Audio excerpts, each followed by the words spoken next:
공정의 무게 가제붕어 개구리, 그리고 로스쿨의 벽 모두가 용이 될 수는 없습니다. 하지만 가제붕어 개구리로도 행복할 수 있어야 합니다.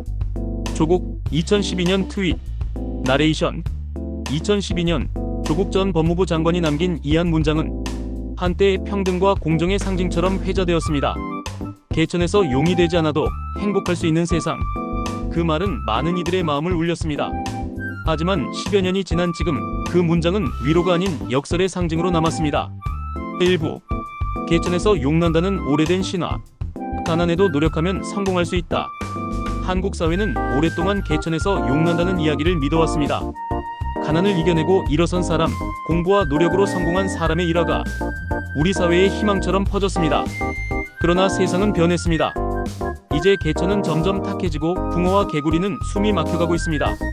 누군가 높이 날아오를수록 남은 이들은 더 깊은 진흙 속으로 가라앉습니다. 2부 조국의 말, 그리고 그 이후의 현실. 말한 것과 행한 것, 그 사이의 간극. 조국은 2012년 트위터에 이렇게 썼습니다. 개천에서 붕어가재 개구리로 살아도 행복한 세상을 만들자. 하지만 그로부터 7년 뒤 그의 가족은 입시 비리와 자산운용 관련 의혹으로 법정에 서게 되었습니다. 조국 사건의 구체적 전말. 딸 입시 비리 사건. 부산대 의학전문대학원 입시 서류에 동양대 총장 명의의 표창장을 허위로 기재한 혐의.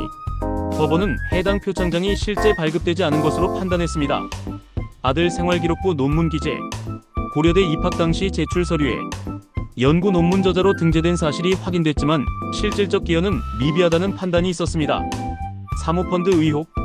배우자 정경심 전 동양대 교수가 코링크 프라이빗 에쿼티피에 투자하며 사모펀드를 가족 재산 증식 수단으로 이용한 혐의. 법원은 공정해야 할 입시 과정에서 사회적 지위와 인맥을 이용했다고 보았습니다. 2023년 9월 21일 대법원은 조국에게 징역 2년 실형을 확정했습니다. 배우자 정경심 교수는 앞서 2022년 1월 징역 4년을 확정받고 복역 중입니다. 출처 대법원 판결문 2021도 1만 5325, 2021도 1만 5070.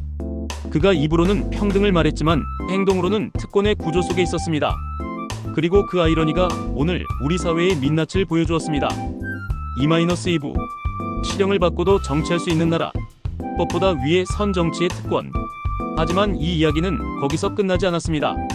2024년 4월 조국은 자신의 이름을 딴 조국혁신당을 창당했고 비례대표 1번으로 제22대 국회의원에 당선되었습니다. 당시 형은 대법원 확정 전이었기에 법적으로 출마가 가능했습니다. 그 결과 배우자는 교도소에 있고 그는 국회에서 입법활동을 하고 있습니다. 특권 구조 요약. 국회의원 세비와 혜택. 5월 세비 약 1,200만원. 입법활동 비보좌진 지원사무실 제공. 헌법 제4 14조에 따른 불체포 특권. 정치적 영향력 유지. 정당 대표로 언론 노출 지속. 여론 형성과 정치자금 모금 가능. 사법 프로세스의 여유. 항소 재심 등 절차를 통한 시간 확보. 고액 변호인단을 통한 방어 가능. 같은 죄를 짓더라도 누군가는 인생이 무너지고 누군가는 여전히 권력을 유지합니다. 그 차이를 만드는 건 법이 아니라 신분입니다. 3부 만약 그가 평범한 국민이었다면, 같은 죄, 다른 인생. 만약 조국이 대학 교수가 아니었다면, 만약 그가 정치인이 아닌 평범한 회사원이었다면. 2020년 한 고등학교 교사는 자녀의 생활기록부에 사실과 다른 내용을 기재했다는 이유로 징역 8개월에 집행유예 2년을 선고받고 교단에서 퇴출되었습니다. 2018년 한 중소기업 임원은 채용 과정에서 자녀를 우대했다는 이유로 즉시 해임당하고 업계에서 사실상 매장되었습니다. 같은 잘못을 저질렀지만 누구는 국회의원이 되고 누구는 생계가 끊어집니다. 이것이 바로 대한민국의 계급적 공정성의 붕괴입니다. 4부 로스쿨의 현실. 또 다른 조국들. 법조인의 사다리는 누가 오를 수 있는가? 그리고 오늘 발표된 통계는 이 불공정이 개인 문제가 아님을 보여줍니다. 2025학년도 기준 전국 25개 로스쿨 재학생 6,136명 중 기초생활수급 자차상위계층 학생은 323명 5.2%에 불과했습니다. 반면 상위 30% 소득층은 약 70%를 차지했습니다. 출처 더불어민주당 백승하 의원실 교육부 통계. 2025년 10월 로스쿨 진입 장벽. 등록금 3년 총 4천에서 5천만원. LET 학원비 300에서 800만원. 영어 성적, 자소서 컨설팅, 면접 비용 등 합격 후 생활비 월 100만 원 이상. 결국 부모의 경제력 자녀의 법조계에 진입 확률이 된 셈입니다. 이제 법을 공부하는 사람의 대부분이 이미 부모로부터 특권을 상속받은 세대입니다.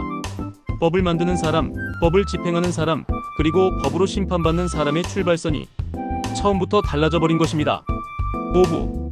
숫자로 본 불평등의 구조. 데이터가 증명하는 불공정. 감정이 아니라 숫자가 말합니다. OECD 계층 이동성 2023. 하위 20%가 상위 20%로 이동할 확률. 덴마크 11.2%, 캐나다 13.5%, 한국 7.8%. OECD 평균 이하. 세대 간 소득 대물림 통계청 2024. 부모 상위 10% 자녀 상위 10% 확률 62%. 부모 하위 10% 자녀 하위 10% 확률 48%.